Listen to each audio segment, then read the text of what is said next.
तो वापस से आ चुका है एक और नए वीडियो के साथ। और आज की इस वीडियो में हम लोग डिस्कस करने वाले हैं इनहेरिटेंस के बारे में। इनहेरिटेंस का सिंपली से मतलब यही होता है कि एक क्लास का जितना भी प्रॉपर्टी है वो दूसरे क्लास को एक्सेसिबल हो जाए। और वैसे अगर आपने इस प्लेलिस्ट को अभी भी देखना स्टार्ट नहीं किया है, जो कि जावा कोर्स का प्लेलिस्ट है, यहाँ पर आप लोग स्टार्ट कर दे नंबर 1 वीडियो से देखना। उससे होगा क्या कि आप लोग जावा इतना सीख जाएंगे कि आप लोग अपने कोड को जावा में बहुत ही अच्छी तरीके से लिख सकेंगे। यहाँ पर आप लोग नंबर 1 वीडियो से स्टार्ट कर सकते हैं। तो चलिए अब हम लोग देखते हैं कि कोड में कि इनहेरिटेंस क्या होता है।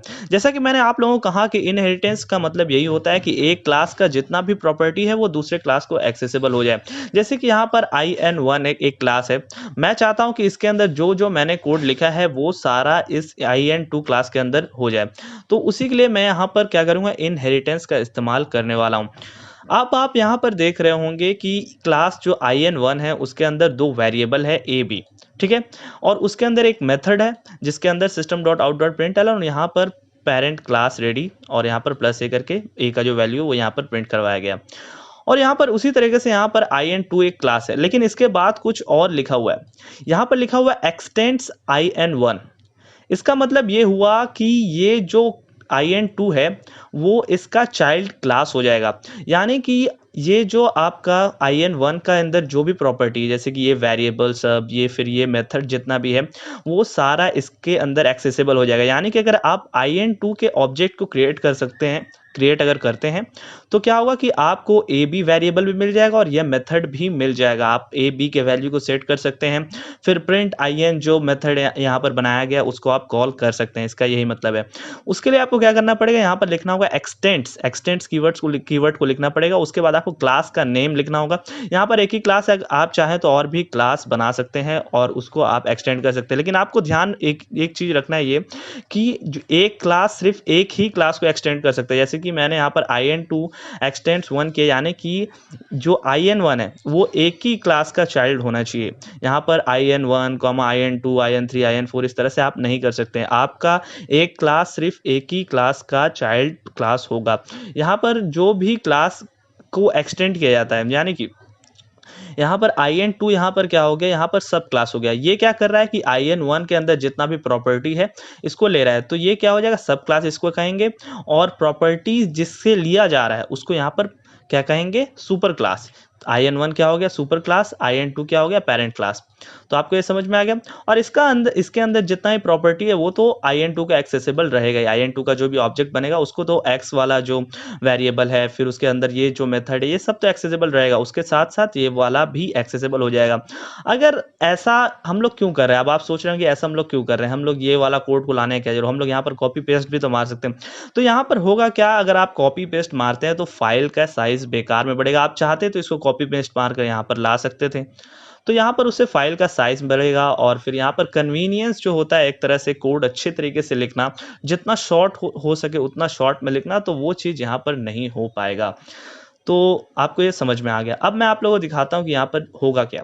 यहाँ पर जैसे जैसे ही मैं एक in2 के ऑब्जेक्ट को बना रहा हूँ जो इसका नाम v है, तो मैं यहाँ पर क्या कर पा रहा हूँ कि a वाले वेरिएबल को एक्सेस कर पा रहा हूँ जो कि यहाँ पर प्रेजेंट है। तो इसी को हम लोग इनहेरिटेंस कहते हैं। तो a वाले वेरिएबल को मैं यहाँ पर एक्सेस कर पा रहा हूँ और यहाँ पर 10 सेट कर पा रहा हूँ। और इस वाले मेथड को भी मैं एक्सेस कर पा रहा हूँ, v.println। यहाँ पर देखिए इसको मैं कॉल कर पा रहा हूँ किसके ऑब्जेक्ट की मदद से, in2 के ऑब्जेक्ट की मदद से। क्यों कर पा रहा हूँ, क्योंकि ये चाइल्ड क्लास है, सब क्लास है। सब क्लास पेरेंट क्लास के प्रॉपर्टीज को एक्सेस कर सकता है। लेकिन अगर आप चाहेंगे कि i1 इसके प्रॉपर्टीज को एक्सेस करे, यानी कि उसके पास x वेरिएबल आ जाए, ये मेथड आ जाए, तो ये बिल्कुल नहीं होने वाला है। यहाँ पर a को हमने एक्सेस किया, फिर हमने इस मेथड को एक्सेस किया। उसके बाद हम लोग क्या कर रहे हैं कि इसके अंदर जो भी प्रेजेंट, जैसे x वेरिएबल in2 क्लास के अंदर प्रेजेंट है वो तो एक्सेसिबल हो गई। तो हमने क्या किया कि x के वैल्यू को सेट किया और v.prx यहाँ पर इस वाले मेथड को कॉल किया। तो हमें यहाँ पर क्या देखने को मिलना चाहिए, यहाँ पर a का वैल्यू 10 सेट हो जाना चाहिए और यहाँ पर पेरेंट क्लास रेडी 10 लिख कर आना चाहिए। और यहाँ पर x के वैल्यू में 2 सेट हो जाना चाहिए और child class your x is equals to यहाँ पर प्लस x कुछ इस तरह से, यानी कि यहाँ पर 2 दिख कर आना चाहिए हमें। तो हम लोग इसको रन कर देखते हैं। तो हमने जैसे ही इसको रन किया तो देखिए यहाँ पर पेरेंट क्लास रेडी 10 यहाँ पर देखने को मिल गया है और यहाँ पर x के वैल्यू में 2 जो स्टोर हुआ था वो भी देखने को मिल गया है। अगर आप चाहें तो यहाँ पर b को भी एक्सेस कर सकते हैं। यहाँ पर मैंने 2 वेरिएबल बनाया तो मैं एक काम करता हूँ, b करता हूँ, इसके वैल्यू को 101 कर देता हूँ और यहाँ पर +a की जगह +b मैं कर देता हूँ।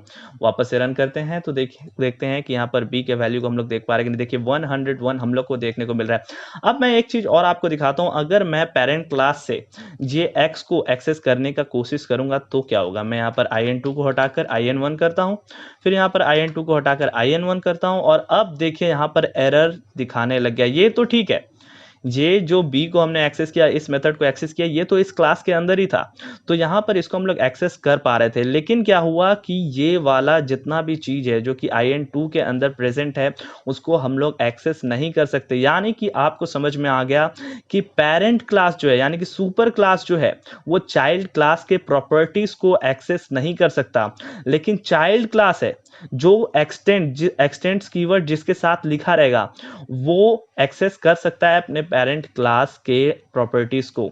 तो आपको ये समझ में आ गया। मैं एक बार वापस समराइज कर देता हूं आप लोगों को इनहेरिटेंस यूज करने के लिए। यानी कि इनहेरिटेंस का मतलब यही हो गया कि आप लोग यूज कर पाएंगे कोड जो भी है एक क्लास के दूसरे क्लास के अंदर। उसके लिए आपको एक्सटेंड्स कीवर्ड का यहाँ पर इस्तेमाल करना है और यहाँ पर क्लास का नाम देना है और वापस से आप इसके अंदर जो आप नॉर्मल लिखना चाहते हैं वो लिख सकते हैं।